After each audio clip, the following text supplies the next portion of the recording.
이번 주는 미국을 포함해 주요국 통화정책 향방이 결정되는 금리 빅위크입니다. 일본은행 역시 바로 내일이죠. 금융결정회의를 앞두고 전운이 감돌고 있습니다. 또 아무래도 지난 여름 엔캐리 트레이드 청산 충격을 받았던 우리 증시까지 예의주시하고 있습니다. 이번에는 금리 동결 전망이 우세한 가운데 오늘 일본 증시는 뉴욕 증시 훈풍에 힘입어 강세 보여주고 있습니다. 반도체주들이 살아나면서 지수는 37,500포인트 회복에 성공했고요. 현재도 1.2% 가장 고점 부근에서 움직이고 있습니다. 2거래일 연속 고점을 높여가는 에이스 일본 니케이 ETF입니다. 거래량이 많지 않지만 오늘 오전부터는 꾸준하게 상승세를 보여주고 있는데요. 현재 1% 넘는 상승세 보여집니다. 인도 증시는 중앙은행이 민간 대출 기관의 재무 건전성을 안정적으로 유지하겠다는 부양책을 발표했습니다. 덕분에 금융주 중심의 상승세를 보여주고 있는데요. 무려 6거래일 만에 켜진 빨간불은 오전부터 견조하게 유지되고 있습니다. 하루 만에 7만 4천 포인트를 회복해준 인도 센섹스 지수, 현재 0.3% 오름세 보여줍니다. 인도 증시의 또 다른 대표 지수 니프티 지수를 추종하는 ETF는 한시를 기점으로 수급 붙으면서 상승폭을 점점 키워가고 있습니다. 현재는 보합권에서 거래되고 있습니다. 오전에 주요 경제지표 발표와 부양책을 대기하면서 눈치 보기를 이어갔던 주가권 증시입니다. 하지만 발표 이후에 상해는 물론 각권이나 항생지수까지 상승폭을 키워가는 모습이었는데요. 특이점은 해당 이슈가 증시에는 호재로 작용했지만 채권 쪽에는 악재로 작용하면서 30년물 국채선물 가격이 1% 넘게 하락하고 있습니다. 일단 증시 체크해보시면 예상치를 상회한 지표들 덕분에 오늘 상해 종합지수가 0.2% 가까운 빨간불 켜내고 있습니다. 오늘 개장 직후보다는 상승폭을 많이 반납한 코덱스 차이나 A50 ETF입니다. 그래도 지수보다 더 큰 상승폭을 보여주면서 0.4% 상승한 22,385원에 거래되고 있습니다. 부양책과 지표에 힘입어 상승폭을 더욱더 키워나가는 항생지수입니다. 한편 트럼프 대통령의 취임 이후에 홍콩 항생지수가 22%가량 상승한 걸로 집계됐습니다. 또 중국의 경기 부양책 그리고 AI 영향으로 풀이되고 있는데요. 오늘 상해 지수도 부양책 그리고 지표에 힘입어 상승세를 보이고 있습니다. 오전보다 오후에 더 강한 전약 후강의 흐름을 보여주는 항생지수인데요. 현재는 상승폭을 조금은 반납하긴 했지만 그래도 1.1% 상승하고 있습니다. 하지만 홍콩 빅테크 기업을 추종하는 코덱스 차이나 항생테크 ETF는 전강후약의 흐름을 보여주고 있습니다. 10시 조금 넘어서부터 상승폭을 모두 반납하고 현재는 파란불을 켜고 있는데요. 9,400원 지지하면서 0.7% 하락하고 있습니다. 지금까지 아시아 주요 증시 시황 전해드렸습니다.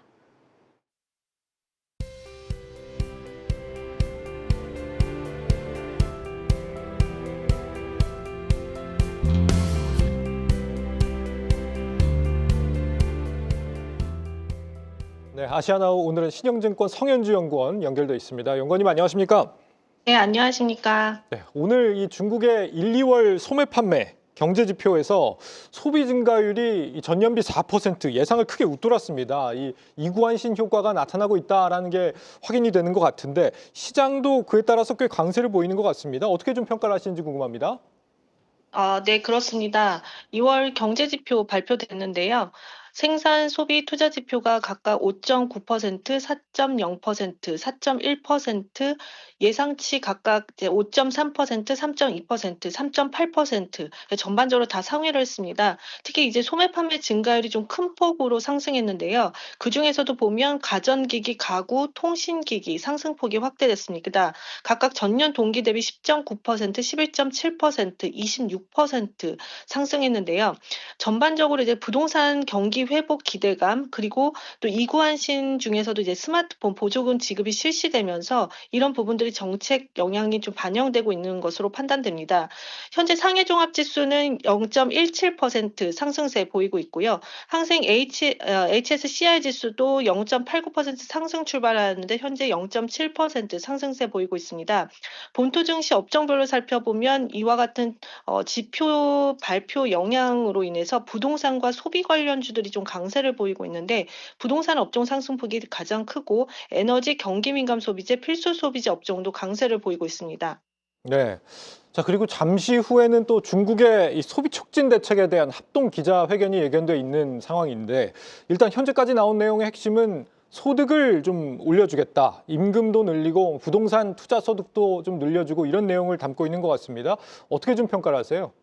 네, 오늘 보면 인민일보가 중국 정부가 이제 소득주도 소비를 골자로 하는 소비지능 특별 행동 방안을 발표했다고 보도를 했는데요.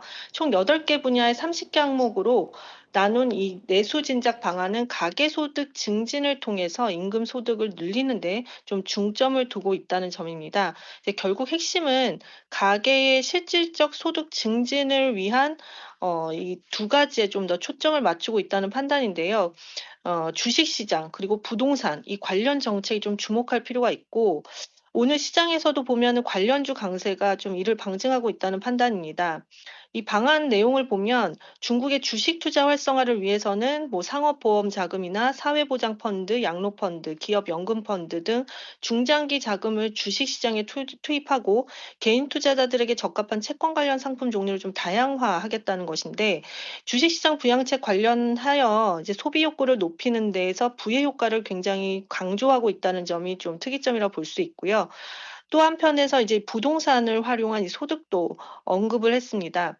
중국 가계 자산의 한 70%가 부동산에 묶여 있다 보니 가계 소비 성향이 부동산 가격과 굉장히 좀 밀접하게 관련이 있는데 이 방안에서도 보면 부동산 시장 하락을 멈추도록 멈추고 또 안정되도록 지속해서 힘을 쏟고 또 관련 세금 정책을 시행하겠다라고 하면서 부양을 강조했습니다. 중요한 것은 아마도 이제 전반적인 이런 구체적인 방안들이나 수치들이 좀 부족하다는 점, 이제 전체적인 그림은 그렸지만 추후에 이와 같은 정책에 대해서 관련 부처들이 얼마만큼 적극적으로 관련 정책을 발표하느냐가 관건으로 보고 있습니다.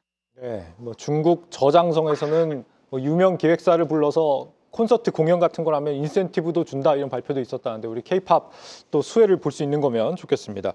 오늘 우리 시장에서 레거시 업황에 대해선 기대감이 굉장히 좀 높아지고 있는 이런 상황인데요.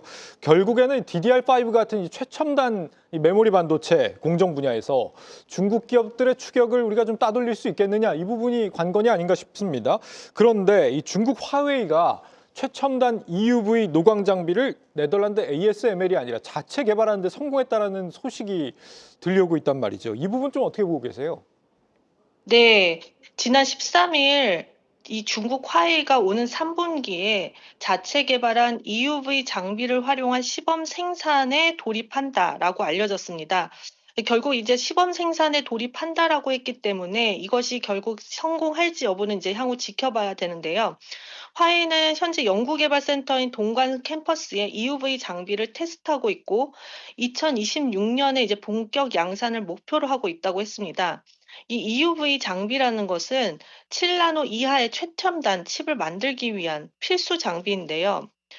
아마 시장에서 좀 의아해하는 점이 이 EUV 장비를 위해서는 ASML의 고성능 레이저로 플라즈마를 만드는 이 레이저 생성 플라즈마 LPP 방식을 채택해야 하는데 현재 중국은 미국의 제재로 인해서 미국이 특허를 가지고 있다 보니 ASML의 그 레이저 사용이 불가하다는 점입니다. 그렇다면 어떻게 이것을 만들었냐? 이번 화웨이의 EUV 장비는 ASML과 다른 레이저 유도 방전 플라즈마인 LDP 기술을 사용했다는 것인데요. 이 LDP는 2023년 하얼빈 공대 조용펜 교수팀이 개발한 신개념 광원입니다. 다만 LPP하고 비교했을 시에 에너지 효율 및 설비 간소화 측면에서 잠재력은 보이지만 광원 안정성 및 광학 부품 수명 문제는 여전히 해결 과제입니다. 사실상 글로벌 기업들도 사실 이런 광원들을 만들기 위해서 시도를 했지만 현재 모두 실패한 부분이기도 한데요. ASML CEO도 전망대로 중국이 완전한 EUV 작업까지는 한 10년에서 15년 소요될 것으로 예상을 하고 있다고 밝혔는데 만약 중국이 정말 2026년 예정된 LDP 양산이 성공된다면 이제 정말 놀라운 일이 될 수 있기 때문에 향후에 이 화웨이가 시범 생산이 성공하느냐 이 부분에 대해서는 좀 더 지켜봐야 될 필요는 있다는 판단입니다.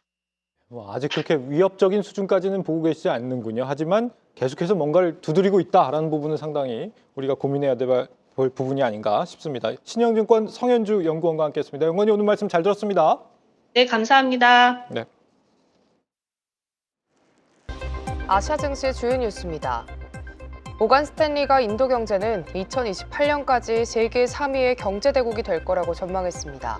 인도는 선진 인프라 투자, 제조업 투자 등 경제 호황을 누린 조건을 갖추고 있다며 기존 독일을 제치고 세계 3위로 성장할 거라 예상했습니다. 미국과 베트남 기업들이 에너지와 광물 분야에서 41억 5천만 달러 규모의 계약을 체결했습니다.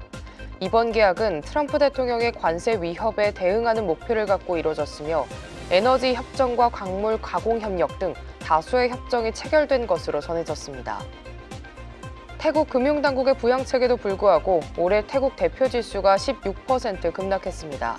세계 증시 중 가장 큰 낙폭으로 외국인이 지난 1년간 42억 달러를 인출했으며 이는 동남아 증시에서 가장 많은 매도 규모입니다. 일본 소비자 대출이 11년 만에 최고치를 기록했습니다. 주택대출을 제외한 소비자 미상환 무담보 대출이 299억 달러로 1년간 5.4% 증가했는데 이는 2013년 5월 이후 최고치에 가깝습니다. 인플레이션으로 인해 생활비를 충당하기 위해 대출에 의존하는 가구가 늘어난 가운데 일본은행은 내일부터 금융결정회의를 진행합니다. 지금까지 아시아 주요 뉴스였습니다. 계속해서 다양한 경제 이슈를 알고 싶다면 구독과 좋아요, 알림 설정 부탁드립니다. AI 캐스터 권미정이었습니다.